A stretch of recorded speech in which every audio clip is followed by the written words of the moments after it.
Good morning, everyone. I hope you can all hear me. Welcome back to TOC Asia. It's a great pleasure to be back hosting you all here in Singapore. Hard to believe that the last time we were here was 3 years ago. It's way too long. But now we're back to business, and we've got a wonderful event lined up for you over the next 2 days. I'd like to thank PSA, firstly, for their continuing support of this event, and we're gratefully joined here today by the CEO of PSA, Mr. Chong Meng. We'll soon be hearing from Mr. Tan, always a much anticipated moment for us and our audience. So thank you, sir, for agreeing to take part in this event, and welcome. Thanks to PSA for providing us with a fascinating tour of TUAS yesterday for some lucky delegates. And as you'll see from the branding, PSA have recently become our global terminal partner. So we're very much looking forward to working with them across our global portfolio going forwards. We're also very grateful to the support offered to us by MPA. Usually we'd be part of the Singapore Maritime Week, of course, in April, but due to the pandemic, we kind of had to reshuffle the pack a bit. But however, we're kindly joined today by Mr. Kenneth who's the Assistant Chief Executive of MPA. So thank you, sir, in advance for agreeing to speak today, and welcome. I'd like to thank the exhibitors and sponsors for putting on such a fantastic display of the latest cutting-edge port and supply chain solutions. Please do take a look at the exhibition in the adjacent hall over here. There's a lot to see and do. So thanks again to all of our commercial supporters, including our sponsors here, without whom none of this would be possible, to be frank. Special thanks to our over 70 speakers who have kindly agreed to share with us their insights and knowledge. We've got a truly exceptional lineup and an international lineup for you over the coming days. And some of our speakers will be joining us remotely via video link on these large screens here. It's quite exciting, sort of hybrid experience, if the technology works, of course, which is never guaranteed. Let's see. A few housekeeping remarks before we begin. Please do put your mobile phones on silent or vibrate, just to avoid disturbing the speakers. Normally, at this stage, somebody's phone will ring.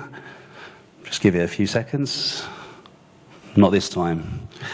Well done, everyone. You've probably already put your phones on silent. The coffee and lunch is served in the exhibition area. Sorry, coffee is. So in these halls over here. Lunch is that way behind us. In the event of emergency, calmly make your way out of the building, following these green exit signs. You'll be taken to a safe place. And finally, what else is there to tell you about the TOC stand? Please do come over to the TOC stand. We've got a lot to show you about our upcoming events and new events in Africa, for example. Very exciting stuff. That's, again, in the exhibition hall. And lastly, you're all invited to join us this evening for a cocktail reception, which will take place in the garden walk, which is on the 4th floor. So literally just one escalator upwards. Kindly sponsored by our friends at Long and Port, who I can see are with us today. Where are they? Hello. Thank you in advance, guys. From Vietnam, very, very exciting new projects emerging there. So please do come along and find out more and have a few drinks, relax, catch up with friends, etc. All of you are welcome. Again, 6 o'clock upstairs. And now the main event. Normally I'd read out a short biography of the moderator, but I feel on this occasion no introduction is required. Gallie, has captained and sailed on a wide variety of vessels, run ports and terminals across the world, worked for various operating groups, including Hutchison, Portec, APM Terminals, in Asia, Europe, Africa, and Latin America. And he now works with AP Moller Capital.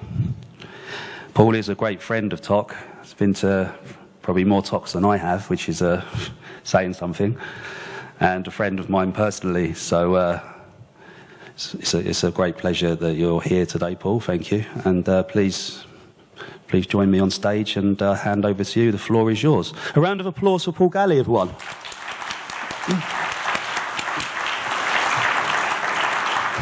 I really appreciate it. No worries. Yeah. Just get off your way, sorry. Thank you.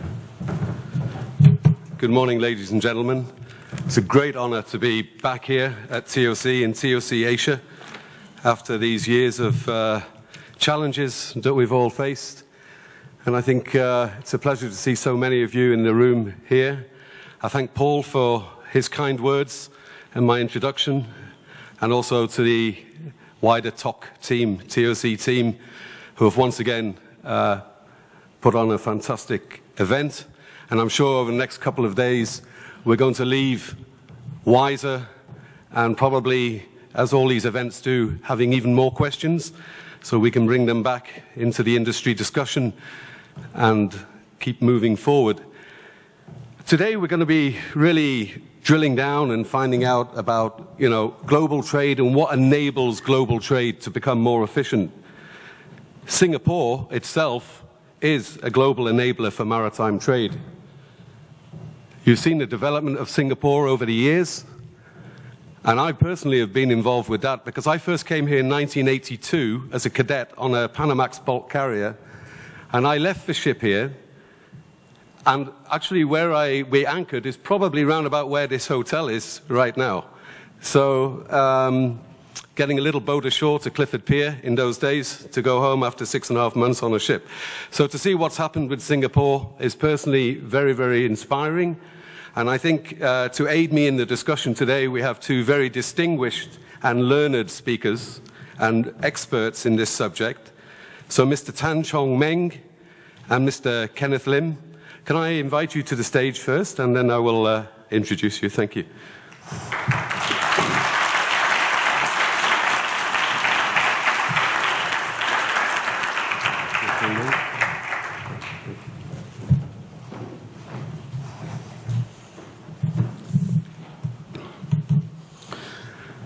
So we are going to talk about Singapore and the global influence that it's having.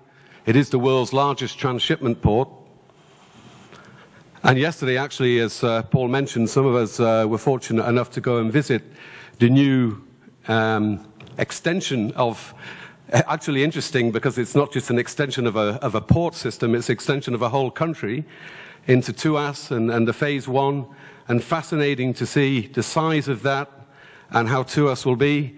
I think for those of you who are World Cup fans, then you could hold 3,000 matches simultaneously in TUAS, I understand. So 3,000 football fields wide or long is the area, and the first 5 berths are already in operation. So that was fascinating to see, and I'm sure we'll discuss that as well during this session and during the next couple of days. But Singapore, what we're going to mention now, which is also the best global seaport. It won the best global seaport award again from the Asia Logistics Organization. So that just goes to show that industry peers as well value the tremendous efforts that are going on here to bring the regional trade and connect it with mainline vessels. Our first speaker today, Mr. Chong Meng, probably needs no introduction actually to most of you in this room, is the Group Chief Executive Officer of the PSA International Group, which is the leading global port and trusted partner to cargo stakeholders around the world. PSA, of course, has more than 60 deep-sea ports, inland destinations, and rail terminals around the world. It has the flagship operations in Singapore and in Antwerp, Belgium, as well as affiliated businesses in industry parks, warehouses, and marine services. The PSA group handles 1 in 10 of global container moves. 1 in 10 of every container is handled by PSA, which is admirable, I would say, and it's serving all major international shipping lines, which I think is important, and key stakeholders in the global supply chain. So not just, of course, the shipping lines, because the shipping lines wouldn't be there without the BCOs and the beneficial cargo owners. And in November 2021, Mr. Tan assumed the role of the Governor Chair for the World Economics Forum, Supply Chain and Transport Industry. So without further ado, I'd like to introduce Mr. Tan. Thank you.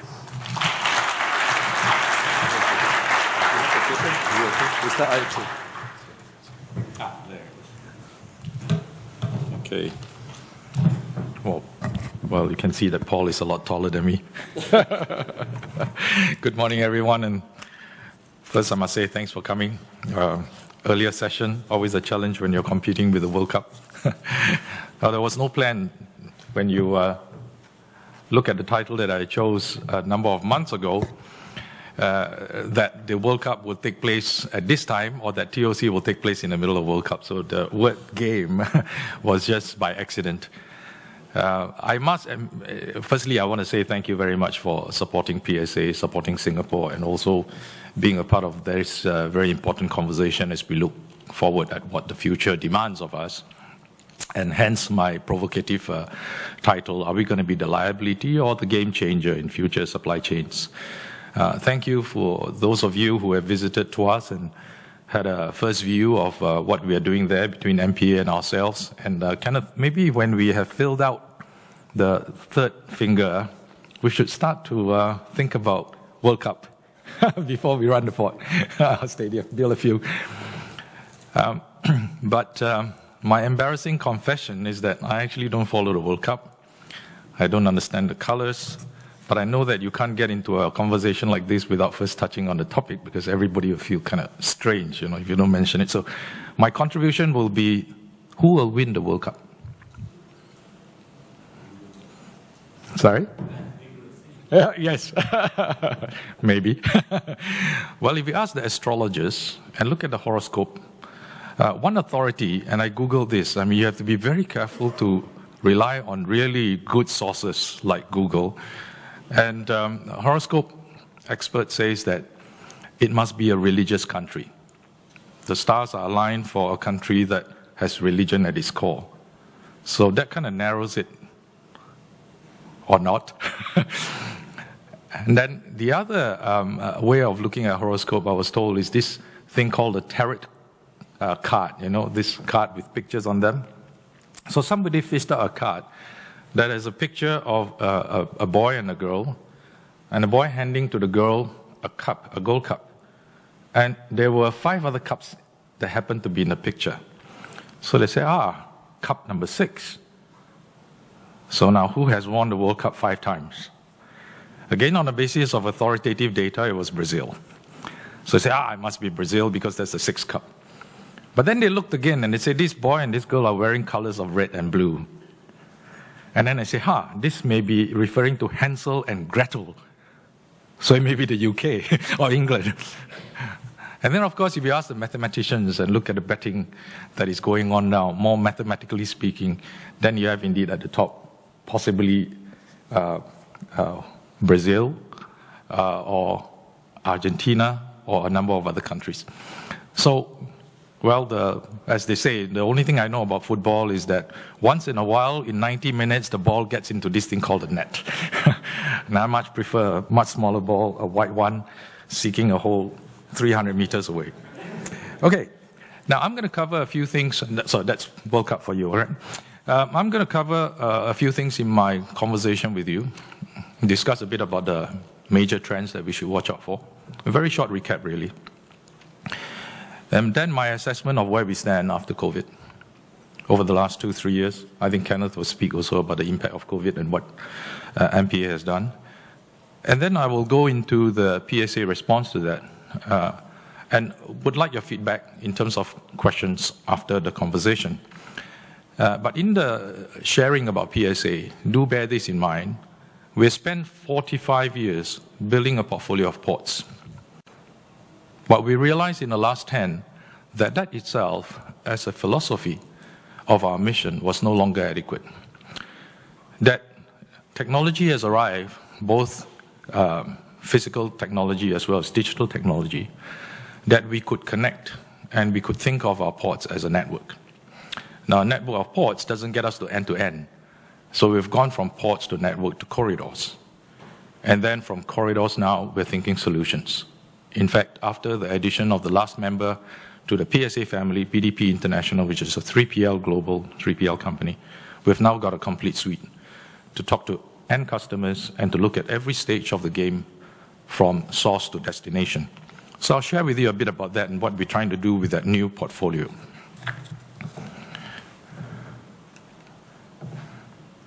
Okay. So, the green button. Okay. All right. As I said, a very quick recap. We've faced quite a number of supply chain stresses. There's COVID, obviously, and then that led to a lot of immobility of supply chain components, creating congestion, but there was also heightened demand, consumer demand through that period as people were locked down. And then more recently, the lower bar, we see the geopolitical crisis taking its toll on this world, creating inflation. And we are never far away from the next cyber threat. Some have experienced it only recently. I think Jakarta had an incident. And then, of course, while we are faced with the cyber threat that we don't know when it will happen, we are faced with something that we know will happen if we don't deal with it, and that is climate change. And the last assessment in COP27 is that we have 9 years before we get past the tipping point on the 1.5 degrees, so that's not really good news for us. Now, how are people responding to this? Are these just sort of theoretical trends, or are they impacting the way we run our business? I think in your respective businesses as well, you will be considering this, not just the cost, short-term survival, and how to set the budget for next year, but also what it means in terms of license to operate and the products you'll offer. Now, you're not different from all the production systems in the world that are kind of complex, global, but at the same time seeking solutions. What product you should design, and how you will produce it in terms of the assets, the production systems, and the supply chain connectivity. And I submit that we will be going through this for a number of years, even decades, and some industries more than others. Now, there are about 5 global industries, or 6 actually, global production systems that account for about 50% of total emissions. If you think of production and consumption, which is after all what industries are for. They are for people, you and I, to get on with our lives.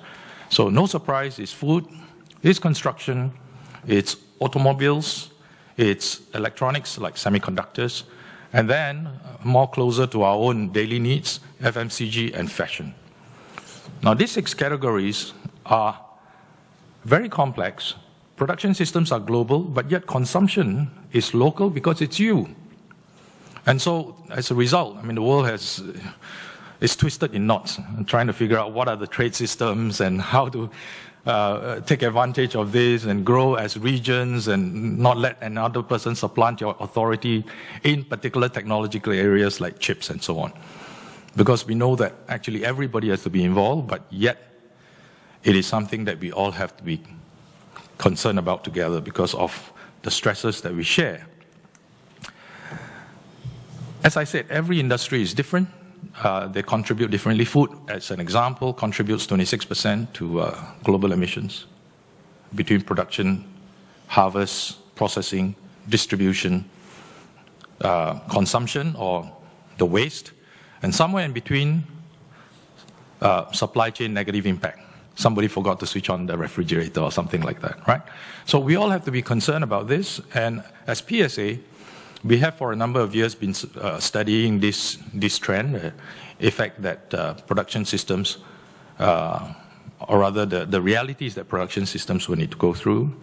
And if I want to just speak on one, this is the upper right, automobiles. If you think about the IC engine, when did the IC engine first start global production on a sort of a mass production scale? It's almost exactly 100 years ago. That was the Model T Ford, Henry Ford, Michigan, US.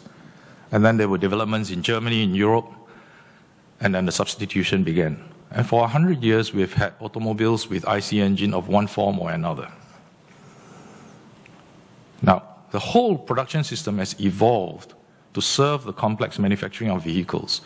And today is at the sharp edge of a very competitively priced, beautiful thing called a car that we all enjoy. But then that has to change. But that change has to take place in super quick time. We saw record-breaking EV sales last year. 10% of global sales were electric. Half of that was in China. The other half distributed. On the back of that, one key component, we all know now, not stepping back a bit, we all know that in the energy mix of the world, the use of fossil fuel is really targeted at mobility, transport. Liquid fossil fuel, I should qualify, right? Coal and gas is in utility, and where you need the liquid is for things that move on the ground or things that fly or the ship. So it's really a transportation fuel. Now on land, the challenge to distribute energy in a different way today can only be served with a battery solution, an electric solution, because the alternative energies backed by renewable sources is still some distance away. And so that's why I think the world is betting on EV, no surprise. And in order to support the announced pledge scenario that governments have all targeted for 2030, that by 2030, I want to phase out IC sales and so on and so forth. In order to achieve that, we'll have to increase battery manufacturing 10 times from today. It had already gone up 5 times in the last 5 years. And it's got to go up 10 times more from a larger base. So think about not just the general system change of how I get my shirt or my jacket or material, but the creation of a new industrial system to support the energy transition. All our respective roles in its various forms and parts actually play a vital role for the solutions that this industry will need, because it's going to start out by being more critically observant about its own footprint, how it mines, how it uses minerals, whether it's going to be a nickel or a manganese or whatever technology, the implications on customer, and then recycling the batteries. It's a complex production system. So the EV itself is simple, but the things that go into the final product is by no means simple. And people are still making choices on whether it should be a certain type of metal or another. And we know, like for instance, BYD, we see quite a number of them on the road, actually goes into LFP battery, which has lower density energy, but it's a lot more sustainable. So, and the message there is that I think supply chain considerations will come to the fore. So that's our part in it. The other pressure is eco-consumerism. If you see the chart on the left, you'll find that many retailers have signed up to SBTi targets and have gone out to their logistics suppliers and say, can you do this? Can you commit to this? And then, of course, within the industry, we have regulations that add pressure for us to act, whether it's IMO, EU, or in future then ISSP, which will be the standards by which we have all to report. And it's really quite important. I'll give you an example. Within the next 10 years, the Scope 1, Scope 2 emissions ratio in PSA will veer towards more Scope 2 than Scope 1. Traditionally, it was, of course, more Scope 1, because we use diesel quite a bit in our operations globally. But by 2030, it'll be 60-40, 60% Scope 2. So we'll be very reliant on energy suppliers to be our partners, to give us a clear, real-time, and honest assessment of what is their grid index, because that's going to be the basis of our own reporting. Now think about just the simple act of adding a target, right? A target to our performance list that we want to say have our management performance bonus or our team performance bonus linked to emissions. And one of them is critically dependent on what your partner provides to you. And let's say if after 1 year they declare to EMA that their index is something different, that would not be great. Right? So I think we are all going to enter a world where we have to be mutually accountable. The mechanisms for that mutual accountability do not exist as yet in a comprehensive manner. And this will be priced. There will be commercial arrangements. We will go through market tests.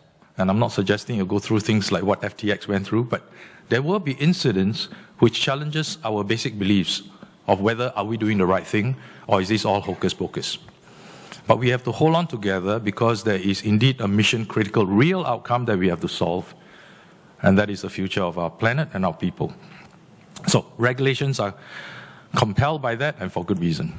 And so, in short, if you put all this together, we will not run away from, we feel, three very simple condensations of forces: resilience, agility, and sustainability. So what have we been doing as PSA? We ask ourselves the question, will we fall behind the pace of change and become a liability? Why are we building trust? Why does it have to be automated? Why is the next mile looking so different from the last mile? The investment cost is so high, and so on and so forth. Our vision is that we can enable sustainable trade, and we can be a game changer. So we've not only developed a better trust, but we have taken a different approach at developing our role in the whole supply chain. Now, as a community, I submit that since 2019, and I just chose those 3-4 years because they were the most severely disrupted in our long history of supply chain, where people, number one, initially don't even want to talk about you. You need to be cheap and available, that's all. And then suddenly to becoming the conversation that is in the middle of everybody's meeting agenda. So we have made great progress other than attracting attention. I think we have accelerated digitalization. That's my honest assessment. But we are still not operating as one system seamlessly. There are good reasons why. We don't have to be too hard on ourselves, but we do need a plan on how to do better than this. Second is, we've increased intermodal connectivity around the world. We get things to end destinations using different parts, taking trucks off the road, and so on. We're trying to do our best. But we still need to optimize the use of multimodality. It's still not optimal. Goods are flown too often when they can be shipped by sea with a totally different carbon intensity. There's been more collaboration between supply chain producers and users in tackling Scope 3, but commercial pathways for scale are still lacking. So earlier on you saw a slide say, okay, DHL says, can the shipping lines do this? And then you have the retailer target say, can the shipping lines provide this?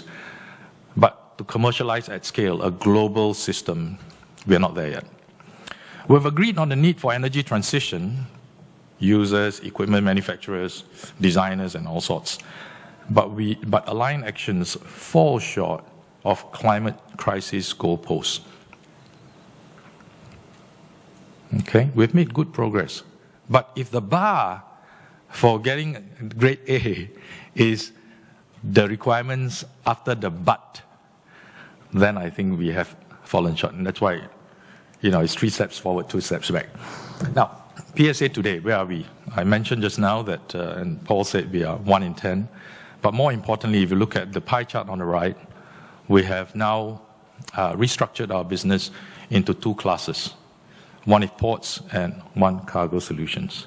Within cargo solutions, we make use of ports as a fundamental hub resource. We add facilities that we call Port Plus, port adjacencies. We are building customer adjacencies, which is much more global than the portfolio of ports that we have, and we connect that digitally. And so the solutioning aspect is something that we put in a new class of business called cargo solutions. The revenue share is already quite healthy, and the number of people that we have grown in this space, from solutions engineering people to digital applications people to managing things, assets beyond the port, has been quite a good journey for the last 2 to 3 years. out of 49,000 staff, that's about 10% who are in this space. It's not been a flip of a page. It's actually been a few years of striving after a new mission, a supply chain orchestration mission. And so you see, starting from the start of the line, 1972, 50 years ago, it was all ports, inland terminals were added on later, and then digital and cargo solutions even later still. More diversity towards the last 5. And hence expanding to the suite of services. On the left side, it's very much ports-oriented, port customers, shipping lines, and the port users who are in the immediate chain connection. And then on the right-hand side, starting with end customers like the Dows and the DuPont and so on. You can say that there are, right now, at this point in time, people who are discussing almost every day to try and find the sweet spot between the two. And I find that incredibly exciting. So that's our network now. It's available in our website. Now, some of you have gone to tours, so you may find this a sort of a reminder, but for those who have not, to be fair, you get to see a video.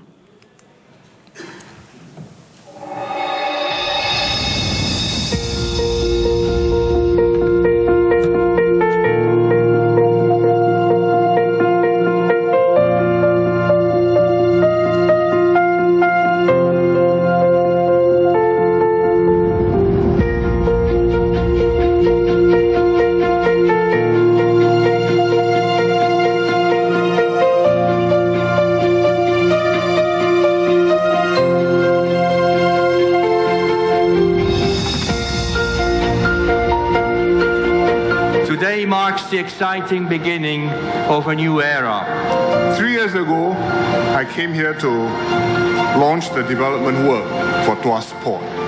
And I'm very happy to see that just 3 years after, progress is on track despite all of the troubles which COVID caused us.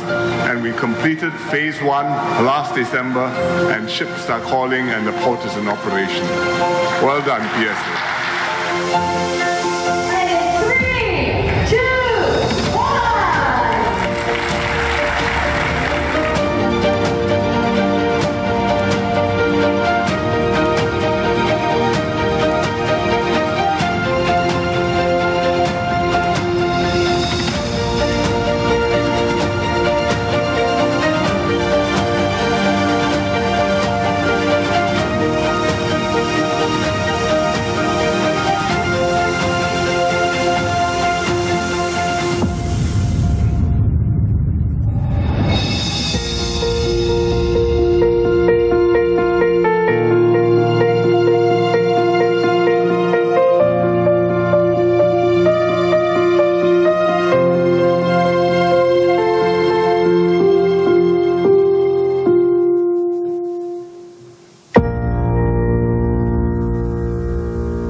The one project in Singapore that survived COVID.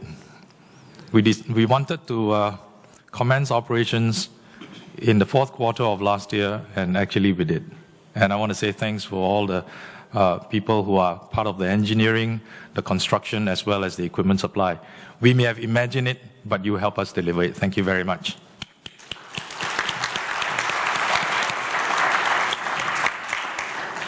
So you helped us with this. Innovating automation systems, but making it happen, whether it's on the quayside or on the yard. And you see one of our AGV suppliers actually just exhibited out there, ST Engineering. And of course, there's a lot of focus on sustainability. I think we are one of the first in Singapore to put solar panels on the vertical part of our buildings. Roof is okay, mounting's no problem, modular systems, BCA, fully endorsed and familiar, but walls, things can fall off. There's been incidents globally. Took us quite a bit of time. I think we were the first pathfinder, and now you can put solar panels on vertical surfaces, as you can see in the building. And of course, then the third one is sustainable concrete. Construction is very high emitter, steel and cement. So we resolved to use as much as possible furnace ash as a cement substitute. We don't use Portland cement if we can help it, because the carbon mitigation is 72%, and the concrete is actually a better quality. So we're doing this across our portfolio globally. And then it's not just what we build, but also how we interact. As you know, as Paul was saying, the older terminals are surrounded by the city, even Pasir Panjang by commercial centers, only to us by an industrial zone. So we're really quickly reimagining the role we play vis-a-vis Jurong Industrial District, Jurong Island, and so on. Lots of different products that will come about, both physical, flow centers, and digital in terms of solutioning platforms. But that's still thinking of Singapore as a hub. As I said, we are thinking much more end-to-end, thinking more of global production systems. What problems does a food producer, a global food producer want to solve? What problem does Hyundai want to solve in EV, and so on and so forth? So we have to think from ports to network, now to corridors. Corridors are hard to build because they don't stay kind of coordinated for too long. And when COVID came around, we found that there were very few things that were seamlessly coordinated, even on a good day. So I want to just share with you two projects very quickly.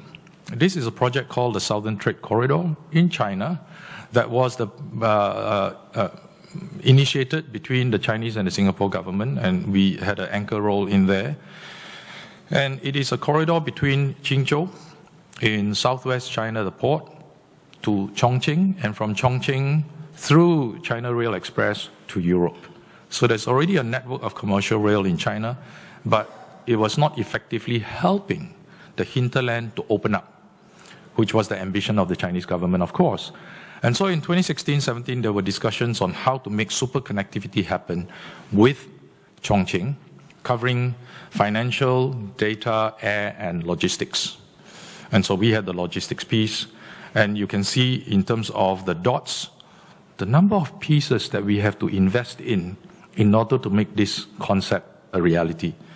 First, the port in the south, then the intermodal connection to rail, then the entire digital port community system around the port of Qingzhou, not just our terminal, but every other terminal on the waterfront, and then building the hub center in Chongqing, building the logistics services and distribution services around Chongqing to the neighboring areas. Just flash through that quickly. And there's one piece there you see, Duisport, some of you will be familiar. I realized that after a number of years, and this was pre-COVID, that the rail connection between China and Europe was still much more one-way. Head haul, China to Europe, was full. Back haul was very low. And so China had to subsidize for quite a long period.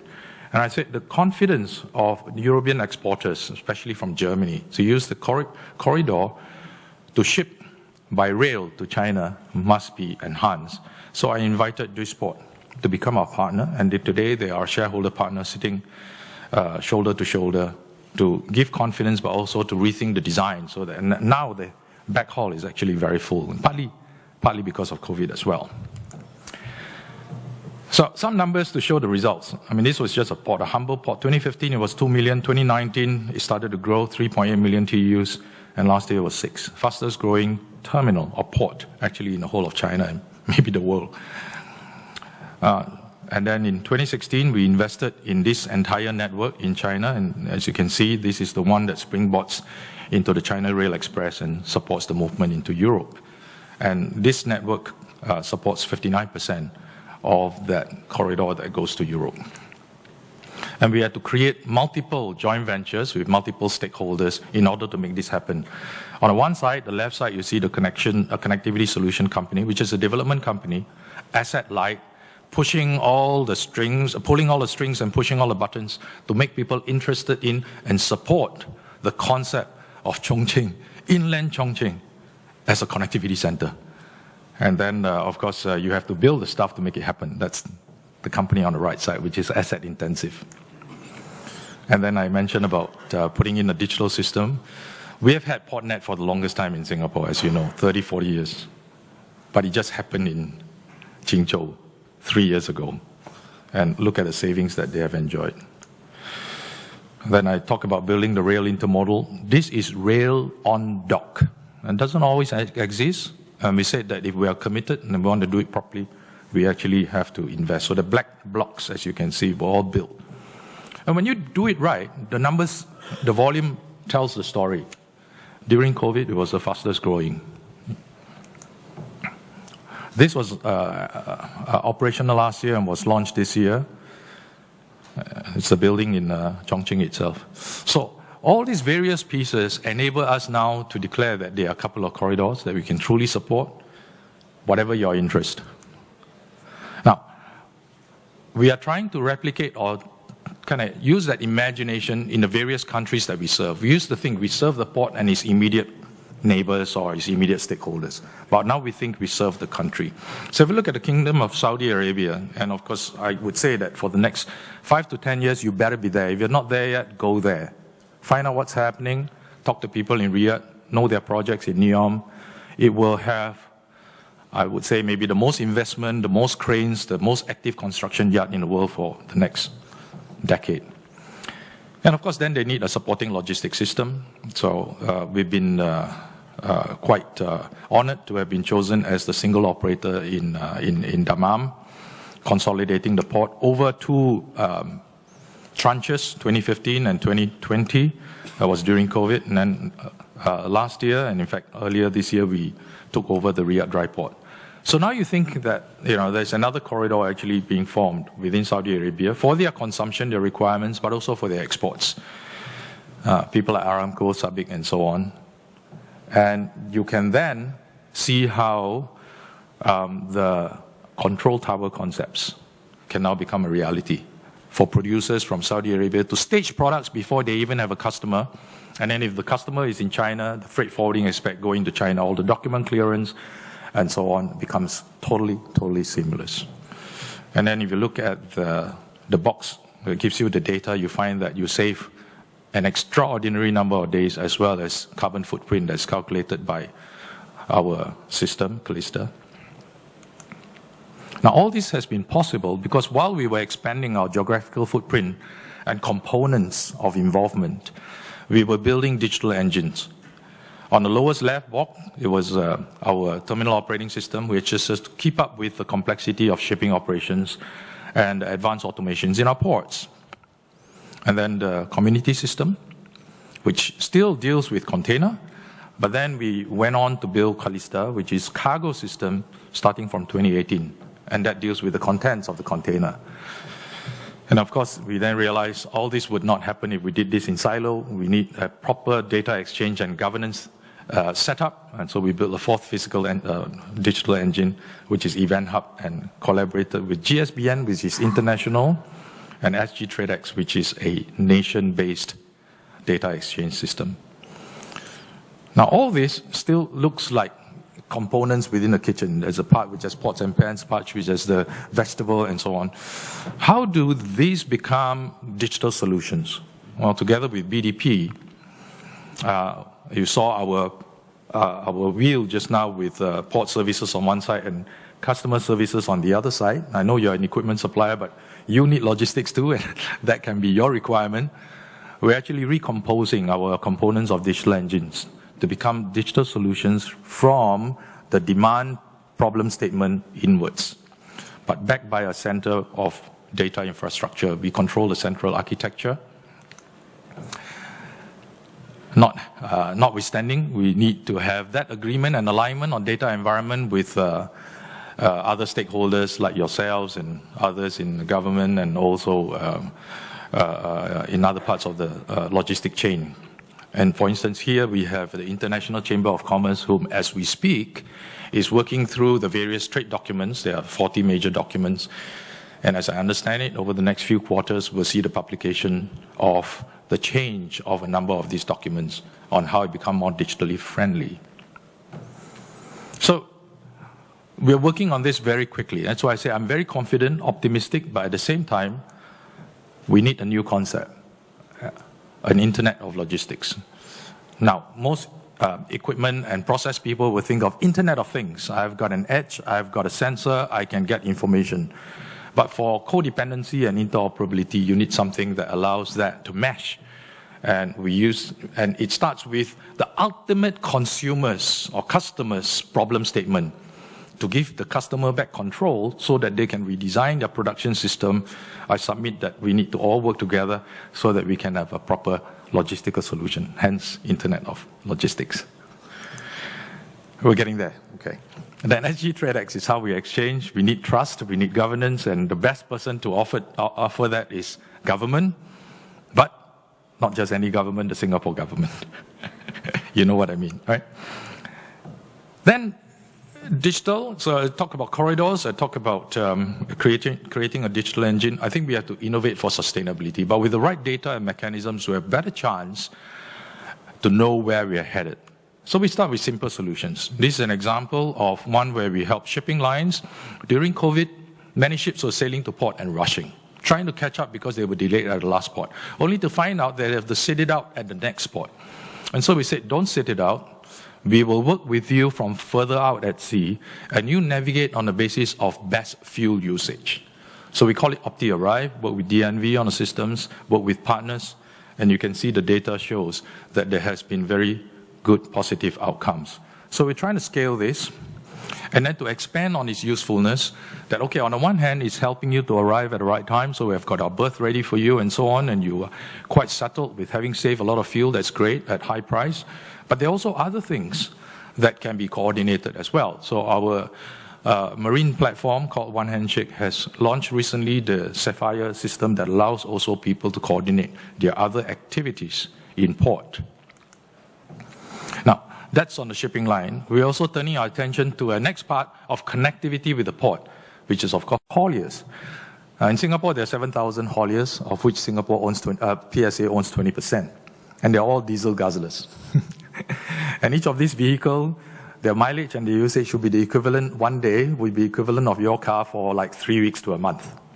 And so if you think about just the footprint of that 7,000 within the total Singapore emissions is actually close to 1%. It's a prize worth going for.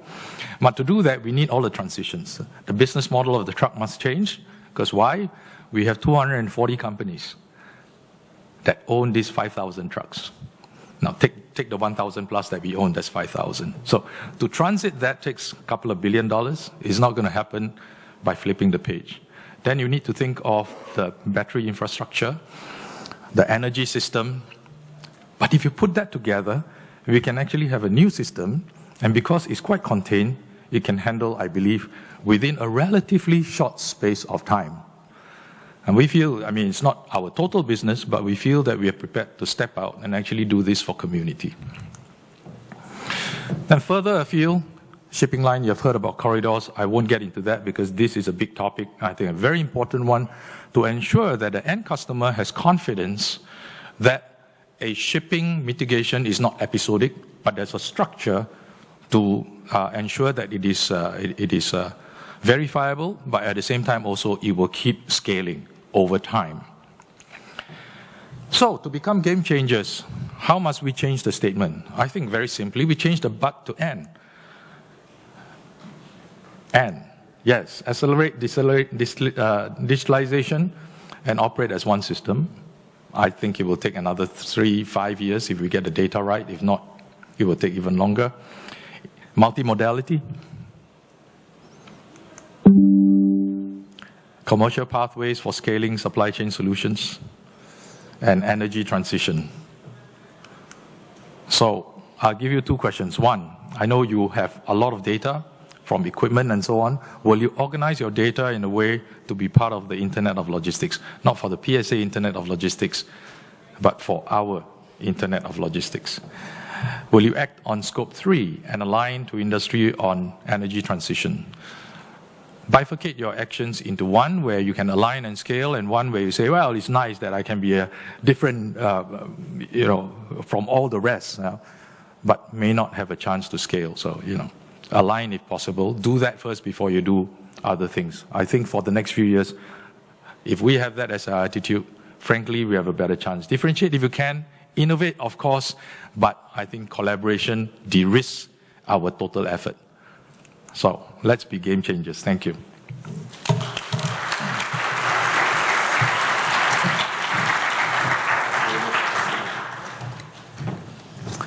Well, a very, very comprehensive outlook there, and a lot of thoughts to ponder from Mr. Tan Chong Meng. Really appreciate, once again, round of applause.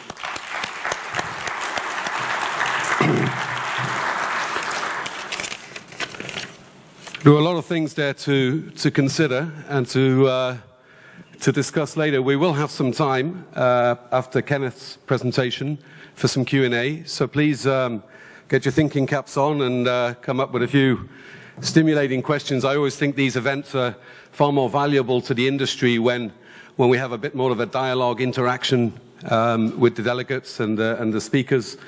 So that will take us up to coffee break, which is at 11 o'clock. So there's your motivation. But now let's get straight into to the next session, or the next presentation. As maritime trade continues to evolve, innovation becomes paramount to bring the industry forward. The Maritime and Port Authority of Singapore, MPA, will share with the audience the lessons learned from their journey to nurture the innovative ecosystem. And we have a very eloquent and distinguished speaker to do just that, which is Kenneth Lim. Kenneth is the Assistant Chief Executive Industry of the Maritime and Port Authority of Singapore since the 1st of January 2021.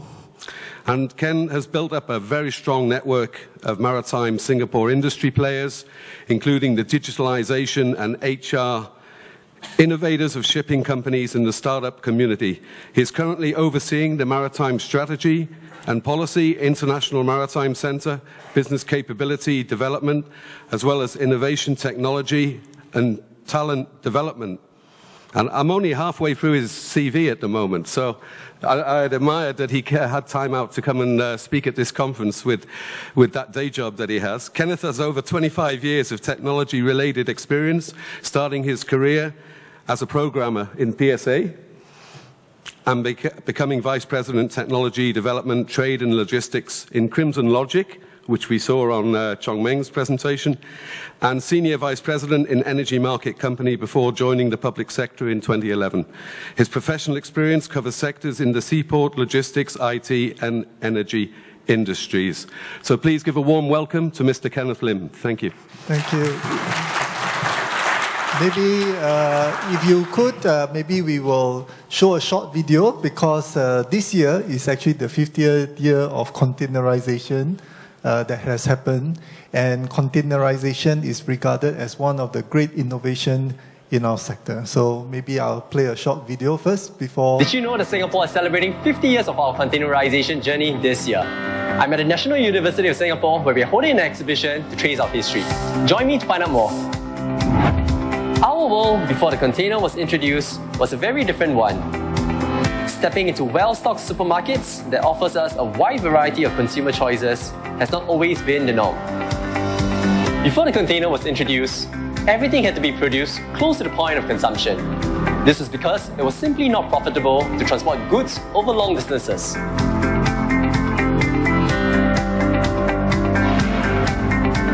This changed forever in 1956. Malcolm McLean, an American businessman, sold everything he owned to secure a bank loan to buy and retrofit 2 World War II tankers. With that, he invented the world's first shipping container and revolutionized world trade. The container ship connected manufacturers to consumers and reduced the cost of freight significantly. It eliminated the need for repeat handling of individual cargo, reduced cargo theft, improved reliability, and significantly reduced inventory costs by shortening transit time. The simple idea of a container has been one of the greatest drivers behind the creation of the global economy and changed the world in its wake. This is where the story of Singapore's containerization begins. In the 60s, experts were skeptical for the demand of a container terminal in Southeast Asia, as few ships were flying trade routes in the region at the time. Nonetheless, Singapore took the leap and built a container terminal at Tanjong Pagar, which opened on June 23, 1972, and was the first such facility in the region.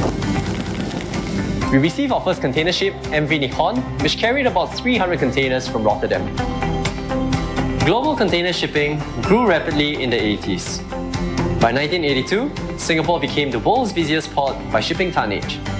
and handled 1 million standard cargo containers annually. In 1990, Singapore crossed the 5 million mark to become the world's largest container port. Last year, with your contributions, Singapore handled a record high of 37.5 million TEUs of container throughput. Today, our vibrant and innovative maritime ecosystem continues to attract shipping and maritime companies. Singapore is connected to more than 600 ports from 120 countries and receives more than 130,000 ships annually at our ports. Maritime Singapore continues to excite with new innovation and possibilities. Our vibrant ecosystem of SMEs continue to embody the spirit of innovation and find new ways to add value.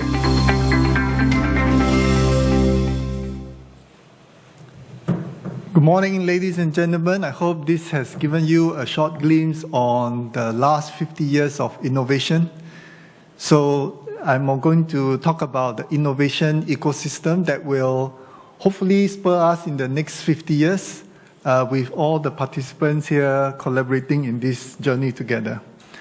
But before that, I want to acknowledge all the great effort by all our participants. If you are the equipment providers, you are in shipping lines, I think the last few years of COVID has shown us that sea trade bound transportation is a crucial enabler for global supply chain.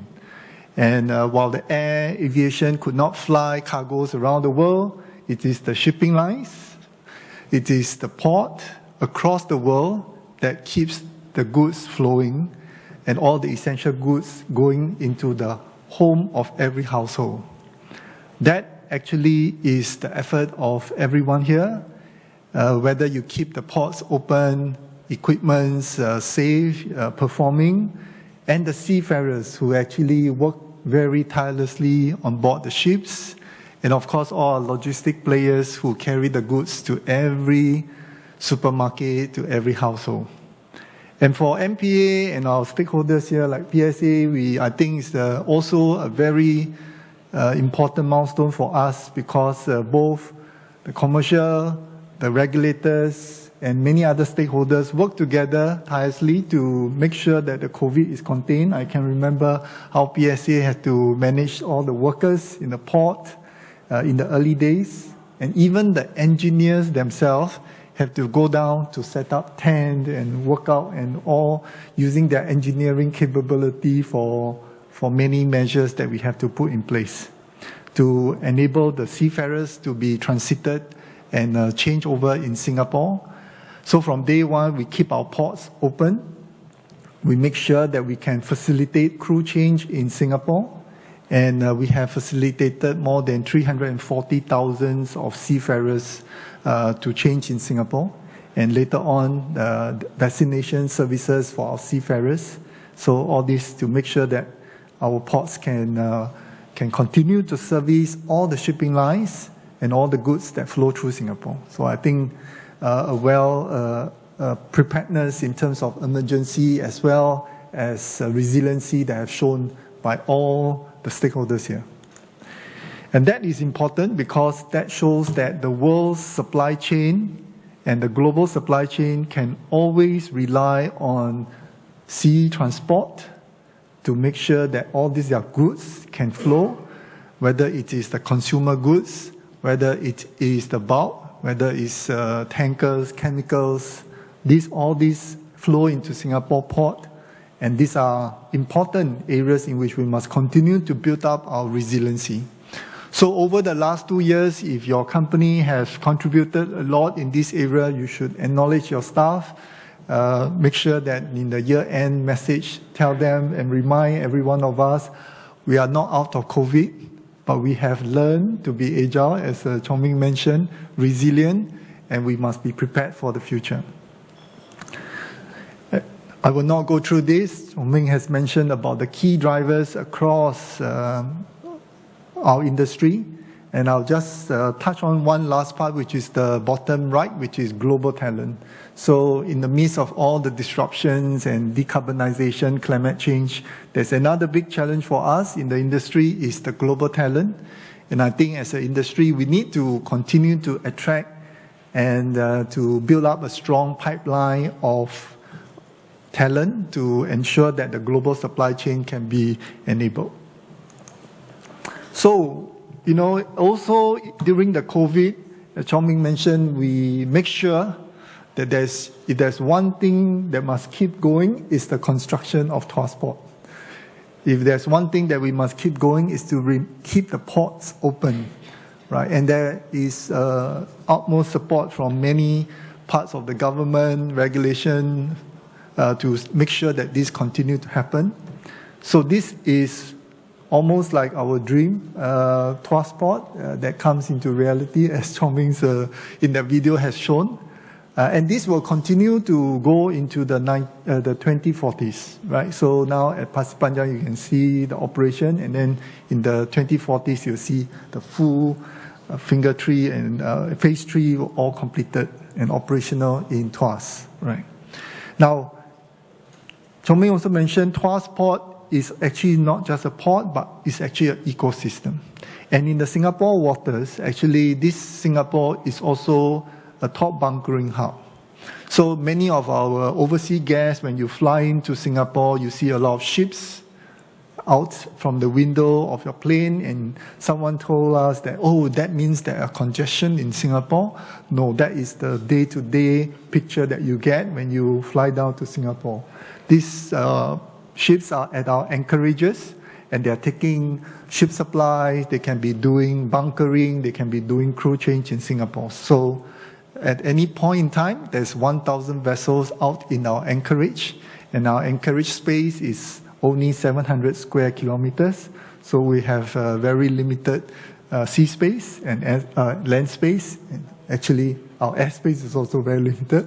So we always have to look for optimization techniques, which is why innovation is a very important element in our DNA. So besides the bunkering, as we talk about decarbonization, we need to make sure and prepare the infrastructure, the practices, the safe standards for bunkering of multi-fuel, whether it is methanol, whether it's ammonia, hydrogen. As we are all preparing for this multi-future fuel, we need to get ourselves ready as a bunkering port to support this. And that requires a lot of support from our maritime services providers. And therefore, even at our hovercraft, we are also testing out electrification and many of the digital services that are required. And all these require innovation, right? Because such innovation is not only on technology, but it's also on the business model, the financial model, the collaboration among the stakeholders. These require innovation, right? We talked about Tuas Port already. On the left-hand side, you see how from the day of reclamation of the land to how PSA is going to operate the port requires a lot of equipment integration, maintenance, and of course, innovation in terms of climate change. So, and Chong also mentioned this in his earlier slide, so I will only briefly touch on, because beyond the port is really the corridors and to the network and connectivity to the rest of the world. Singapore, we know, we can do our part in transshipment, in managing and enabling the global supply chain, but it takes more than Singapore to enable a global supply chain, right? It needs all countries, and Singapore serves to be one of the pilot places where we test out all kinds of innovation and make that as a reference for the rest of the world. So to do that, how do we set up an innovation ecosystem? And I thought maybe to share some of the framework that we have done and how we have experimented over the last few years for all to reference and all to kind of consider. So this is how we picture the whole supply chain, right? From all the way from manufacturing to the consumer, going through the ports, customs, and many. And in that, we kind of see three main blocks of innovation component in this innovation ecosystem. One is, of course, the industry, which is where the demands are.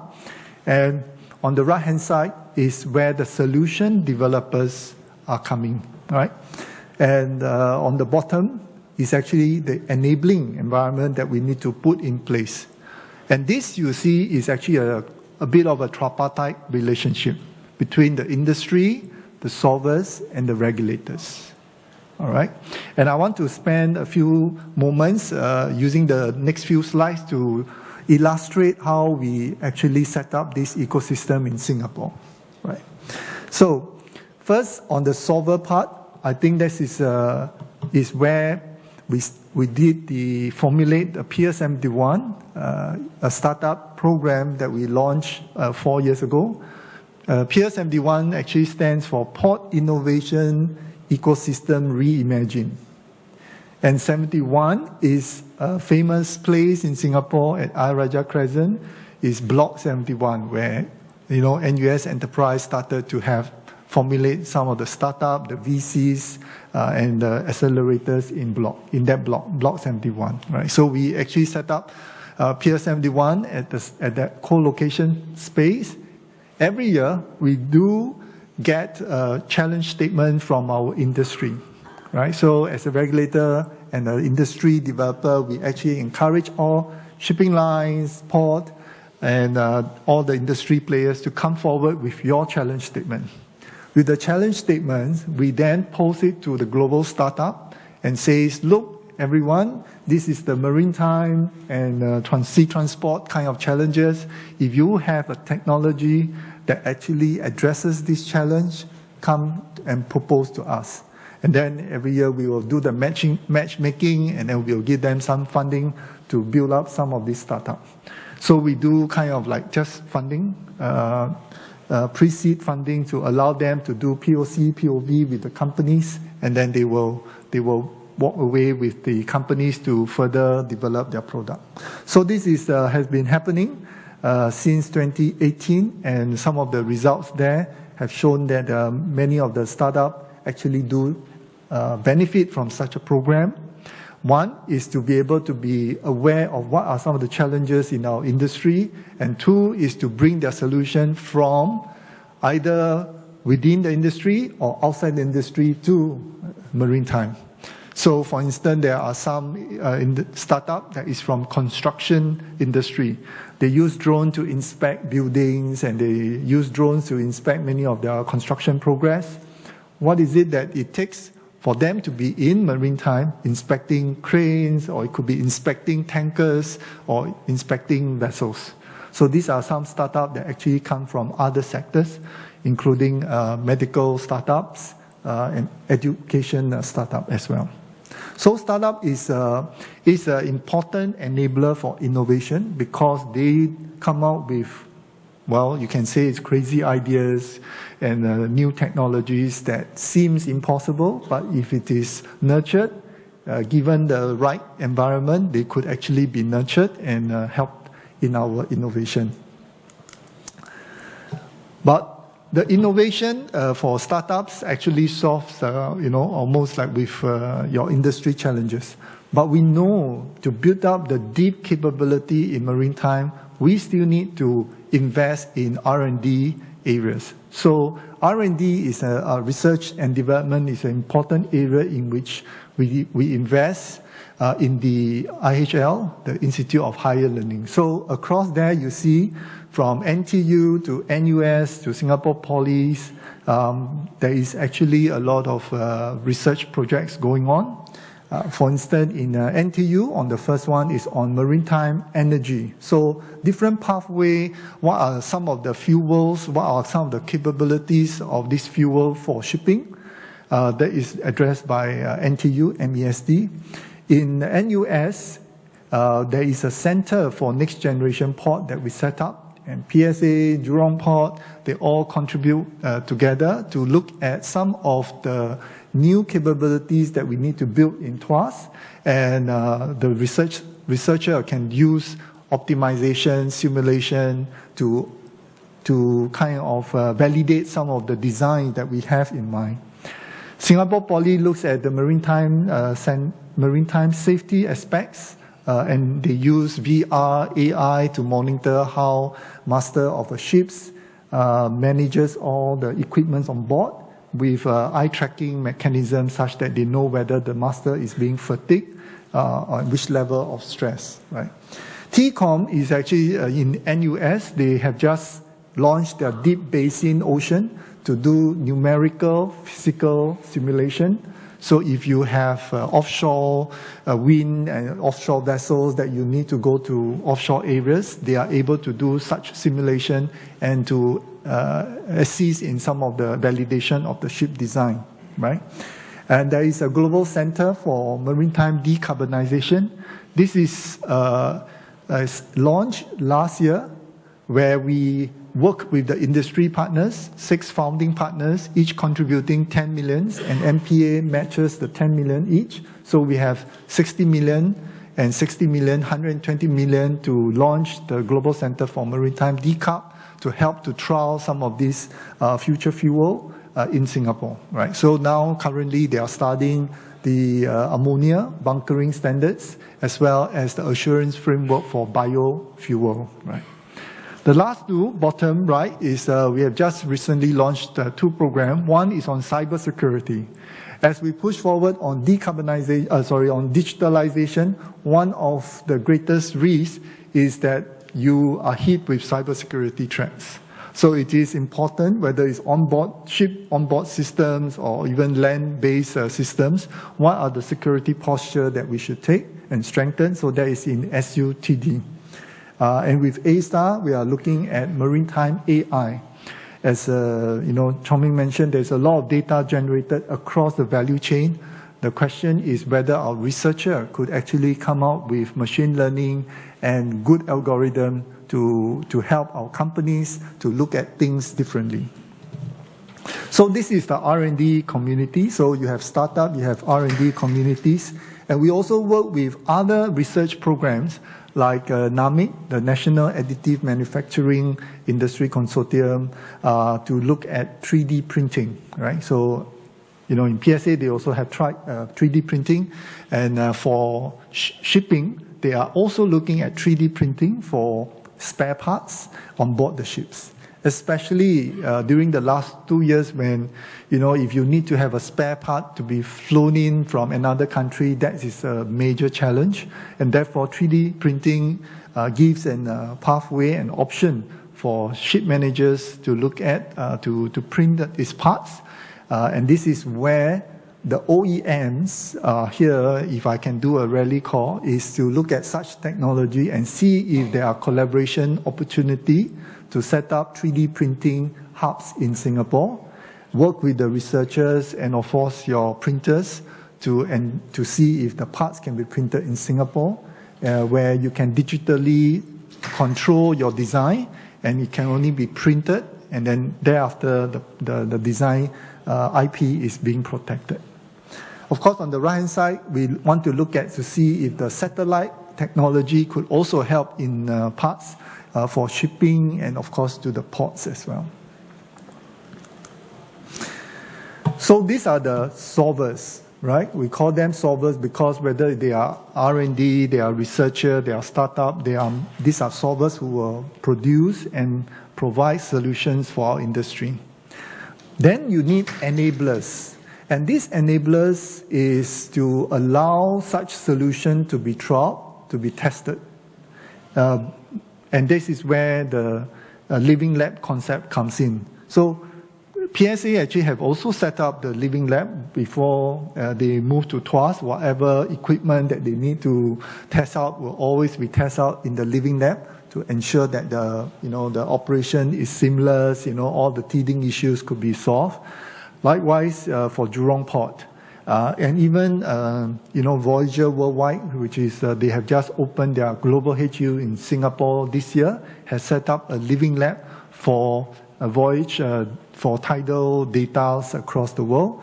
And MPA also has set up the living lab in the Anchorage space for autonomous vessel. We have a drone estate for flying of drones. These are all living labs. It consists of both physical test bed, meaning actual location. You can be digitally testing it, with data and providing regulatory sandbox and connectivity. So some of these are important enablers which we have set up over the years and to help and to support the industry to innovate. The other thing that we think that is important in the innovation ecosystem is the signal and the blueprint. Whether it's an R&D blueprint to signal what are the capabilities that the industry should all collaborate, or in this case, the decarbonization blueprint that we launched this year, signal to the industry what are some of the commitments that the government is going to make together with the industry. So in this blueprint that we launched is to describe together with our port, with our hovercraft, with ocean-going vessels, bunker, our ship registry, what are some of the targets that we are going for, and what are some of the enablers that we will be putting in place for financing, for talent development, and for greening of jobs. Right. And these enablers will also, to make sure that the blueprint can also be executed well. Then government put in some of the funding, relevant funding schemes to support the research, development, and deployment of such solution to our industry. I give you two use cases, right? Out of, we talk about the goals, we talk about the innovation ecosystems and, all the components. Now I'll just give you two examples before I conclude this presentation. One is where also, Chong Meng mentioned about this whole data platform that we need to enable. So data become increasingly important, whether in the port, whether it's your equipment operator, you need all the data to make sure that you can do the performance and monitoring and many of the use cases. Here there are three use cases. One is electronic bill of lading for the shipping. During the COVID, you also cannot transmit your bill of lading by air, and therefore contactless operation dictates us that a lot more trade documents should be digitalized, right?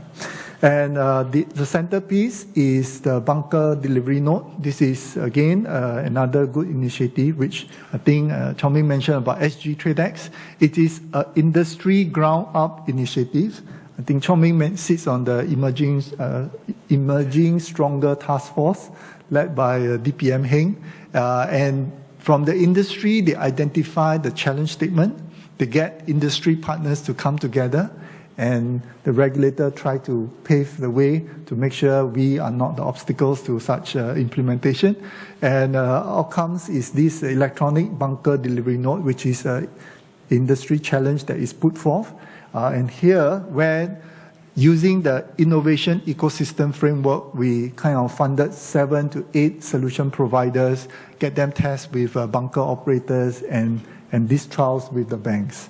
So these are examples of what we do together with the industry. And on the right-hand side is what we are going to embark. There's another initiative, is to look at ship supplies, right? So Singapore, we were told 25% of the global ship supplies happen and take place in Singapore. So if that is a big number, then we need to see how our lighter boats, our optimization of the ship supply in the seaport can be also optimized. So this is one example of using the ecosystem, whether it's research, startup, industry, fundings, and tech development to support the industry. Another example is a bit more technical here. This is, I mentioned about Center for Next Generation Port, is to use optimization and simulation technology to see how, if we could, given the limited land space and the assets that we have, how do we optimize many of these? And this is an important area in which, as we go forth in the global supply chain, I think a lot more simulation can take place. If you are equipment manufacturers, before you deploy, I'm sure you do a lot of simulation before actual building of the assets, because this is a much cost-effective manner. But I wanted to go on next is this call for action. So in this whole modeling of the data, actually NUS have come up with a port markup language, which is a way of describing a port, your equipments and all that, so that they can go into any simulation software, and the simulation software can then output a product in which you can port back into a standard. So a port ML take it as a standard, right? Now, why I put this slide is because I often think that, in the building, actually, there is a building information model, right? In every building like this, if they want to get the approval from the regulators to constructing it, to maintaining it, there need to be a standard of describing this building, right? And the BIM is the model that in which construction industry use architects to constructors to maintenance to describe the building in 4 levels. And this is one reference model in which we could actually take a leaf from. If the port and the maritime industry could actually start moving into a standard model reference in which it is non-competitive, is neutral, then a lot of innovation could actually help in many of these equipment and the port and of course the sea. CityGML is another reference I put here because with the building, with many of these buildings digitally created, you can then use a CityGML model to describe a city. This is what we tried modeling a 3D model of Singapore. And I think there is a lot of lesson to be learned if we want to move forward in terms of innovation in getting the right reference model and all collaborating in this. So I wanted to just conclude with my 2 last slides. With all the goals that we have set, whether it's for TOC, for the bunkering hub, for our hovercraft, for the corridors, actually innovation is an important aspect in which the regulators, the industry players, plus the solvers need to come together to prepare ourselves forward. And over the last few years, we have seen such innovation taking place, and they have achieved, I think, good results. I think even during COVID times, our port performance, our bunkering port performance have speak well, and I think we should continue to keep this momentum going and encourage all participants here to come forward to collaborate as well.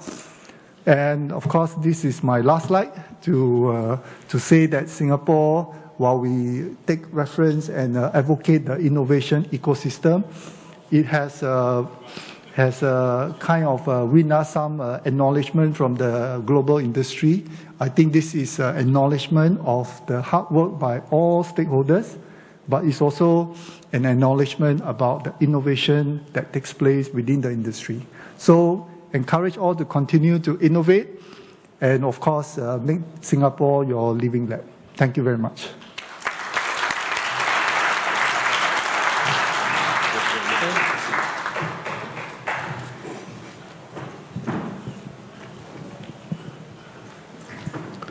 Thank you very much, Ken, for a very digitally focused presentation. I used to ask my son and daughter, whenever I had an iPhone challenge, but now I'm going to call a friend because that's very inspiring, and we'll hopefully have some time now to dig deep, or let's say, uncover what people out in the audience might want to find out a little bit further. We've got about, according to my clock here, we've got about 14 minutes or so.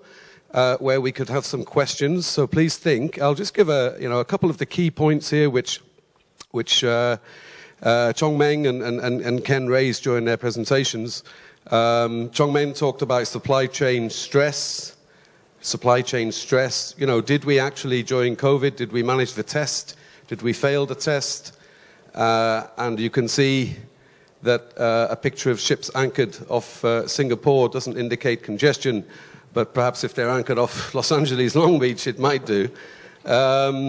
Production systems, timing of production systems, very interesting because that's really a key part of, I think, what Chong Meng's message was, that we're all part of a network and the port itself is only one of the nodes in a very what has to be an efficient network from the factory to the final destination of the goods.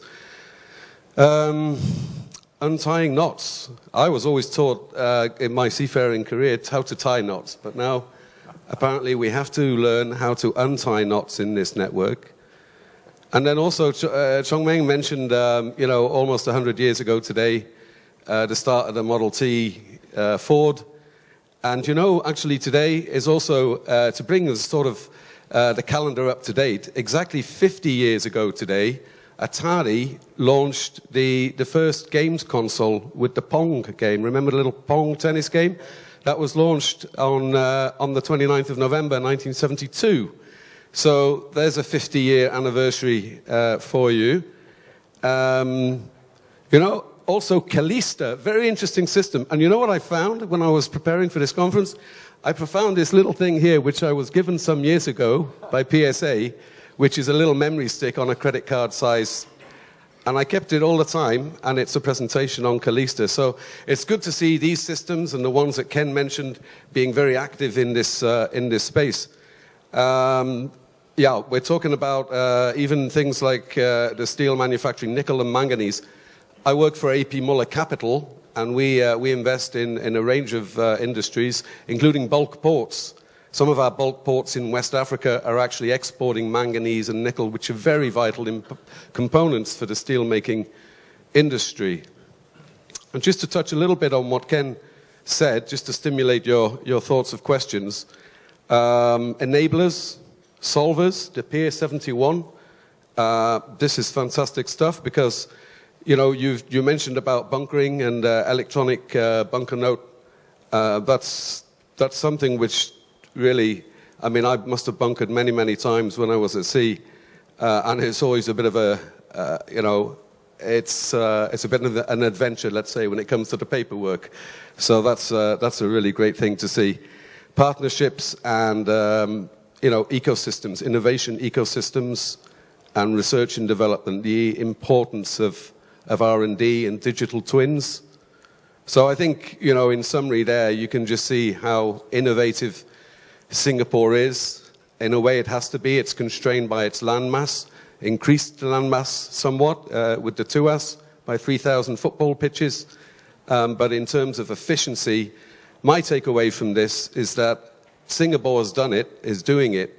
How can other ports do it as well in the region? How can ports in Indonesia, Thailand, Philippines, Vietnam taken advantage of Singapore's forward-thinking R&D and apply it to their own ports?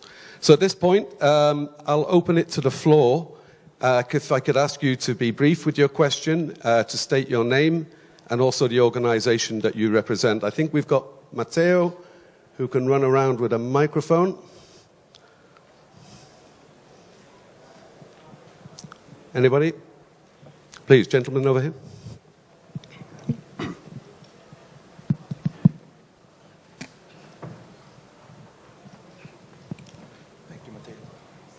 Hello, good morning, everyone. Motaz Ali from HPC, Hamburg Port Consultancy.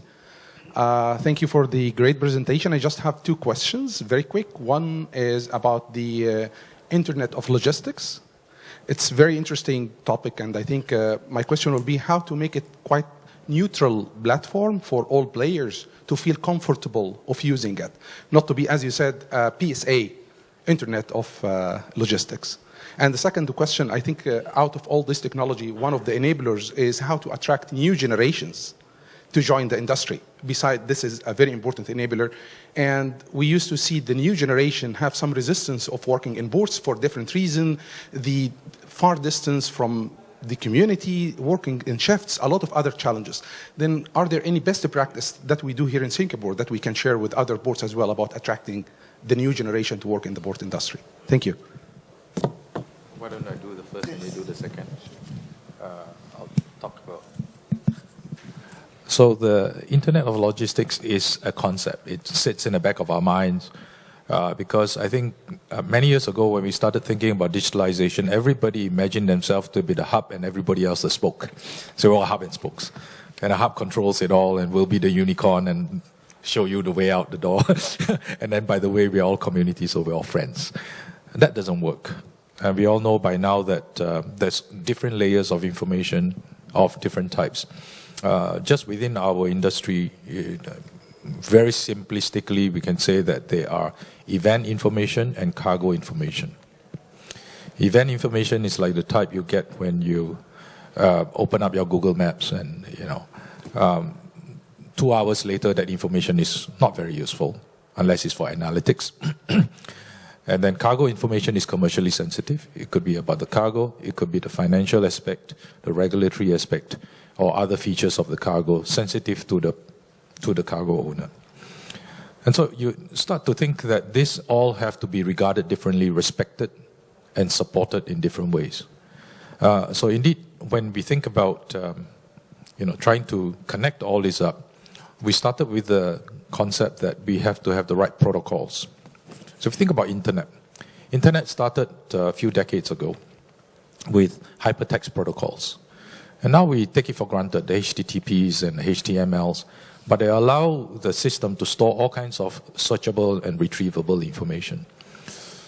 Who governs it and how is it, Now, of course, that is a public domain system, but for supply chain, you will need to have some form of trusted governance backed by, I believe, government as well as legal systems that describes the data environment. So just now, Kenneth talked about one data environment that you're thinking of, the port ML, and that creates a data language that allows everybody to talk to each other. So what is the data language that we have?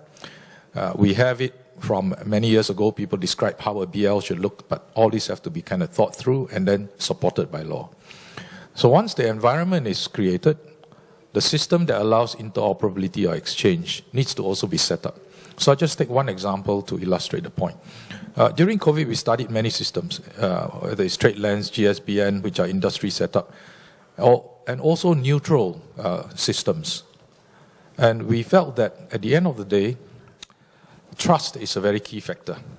And in order to have trust, and Singapore tried to create a foundation of it with trade trust, trust must be also done in a way that people can take action.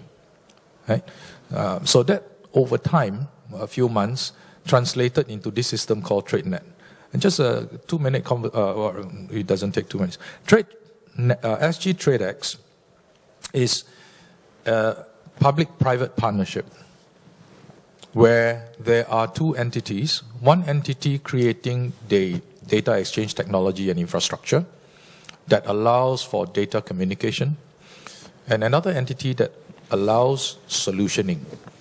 So just now, Kenneth talked about the EBDN and the e-shipping, lighterage and supplies. Now, all those are use cases imagined by a community of users together with the regulators and so on sitting alongside to create the solutions. And you talk about EBDN replacing something that is an adventure. Do you know how many data elements it takes to complete a bunker delivery node if you are totally comprehensive? If you go to a refueling station and a petrol station, you don't think about these things. You pump, the characteristics of the fuel and all that are all transparent to you. You just need how many liters translate into how much money you pay and off you're gone. But in bunker delivery, the composition of all the financial, physical, all the survey stuff and all that is about 300 data points. And that's why it's an adventure. And for that to catch up, usually it takes days after the event. And so we're trying to basically understand where the industry pain points are, solve it with experts, and then rely on the trusted data exchange governance to provide connectivity between the various systems, the surveyor system and so on and so forth, the user system, to make the exchange possible. SG TradeX itself doesn't see the data, but it provides the license, the data exchange license to people so that we can accredit everybody one time, so you don't have to have multilateral, many-to-many accreditation of data sharing. Yeah? So we speed that up with good governance. So that's an example. And on the topic of talent development, I think that has in Singapore is actually a very critical issue, right? Because our population is not high, and therefore we need to rely a lot on automation. So I think starting from where PSA is to make the job attractive. So I think the yacht crane example is always the best example that we always cited to say is that what used to be in the hot sun working on the crane equipment, now if you are working in the control room, just like an office setting, that opens up a lot of opportunity for diversities in gender, workforce, to come in together to do that part of work. The earlier video that you saw, Daryl is my colleague, is young, and people who need to have the impact of what is that meaning and purpose of the industry become a very important aspect, which is why the 50th anniversary for containerization is a roving exhibition across all our universities and schools, is to show to the younger generation the purpose of container and the impact of containerization to global supply chain. When they can understand this part of the Singapore DNA, knowing that our role is to enable the global supply chain, when they grow up, when PSA go and recruit them, or when shipping lines go to the campus for recruitment talk, they know and they can resonate with the industry and therefore join the industry. And I feel that joining the industry, once you join the industry, I think it's quite an attractive place to be working in, because you are not short of challenges, right? But also, there are many programs that actually we put in place, whether it's from schools to, youth ambassadors. There are many programs that we actually work on, but to resonate the point that talent is an important aspect, whether it is the younger talent or the mid-careerists or the emerging skills that we need, whether it's in cybersecurity or in decarbonization and sustainability. These are new skills that we also need in our workforce, and we will need to work with many IHL training service providers to make sure that our workforce are being trained in these areas as well. Thanks. Thank you very much. Thank you for your question.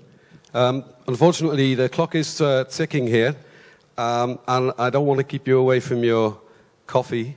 Coffee, I think, being served next door in the exhibition center, exhibition area.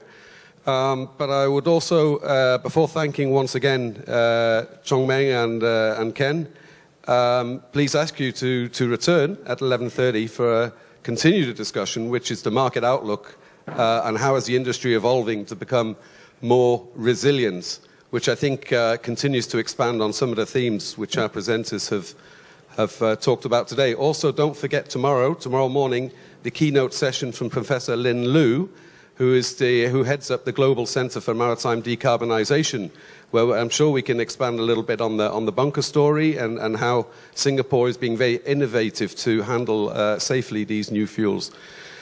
So please allow me to thank. I would encourage you to come and listen to Professor Lin Lu if you haven't heard from her already. Yeah, it's very good. I'm looking forward to that one. That's going to be good. But let's put our hands together once again for our speakers and thank them.